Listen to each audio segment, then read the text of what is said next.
ವಿಷಯ ಪ್ಲಾಸ್ಟಿಕ್ ಬಳಕೆ.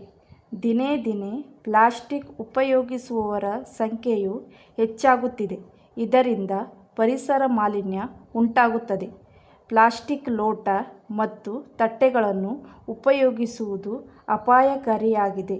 ಇದರಿಂದ ಮೈಕ್ರೋ ಪ್ಲಾಸ್ಟಿಕ್ ಅಂಶ ಬಿಡುಗಡೆಯಾಗುತ್ತದೆ.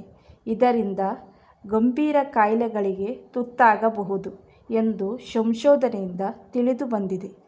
ಪ್ಲಾಸ್ಟಿಕ್ ಸುಡುವುದರಿಂದ ಅಪಾಯಕಾರಿ ಅನಿಲ ಉತ್ಪತ್ತಿಯಾಗುತ್ತದೆ. ಇದರಿಂದ ಶ್ವಾಸಕೋಶದ ಕಾಯಿಲೆಗಳು ಬರುವ ಸಾಧ್ಯತೆ ಹೆಚ್ಚಾಗುತ್ತದೆ. ಪ್ಲಾಸ್ಟಿಕ್ ಹೊಂಡದಲ್ಲಿ ಹಾಕಿದಾಗ ಭೂ ಮಾಲಿನ್ಯ ಉಂಟಾಗುತ್ತದೆ. ಮಣ್ಣಿನ ಫಲವತ್ತತೆ ನಾಶವಾಗುತ್ತದೆ.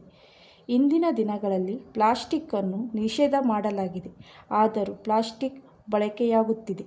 ಹಲವು ದೇಶಗಳಲ್ಲಿ ಪ್ಲಾಸ್ಟಿಕ್ ಸಂಪೂರ್ಣವಾಗಿ ನಿಷೇಧ ಮಾಡಲಾಗಿದೆ.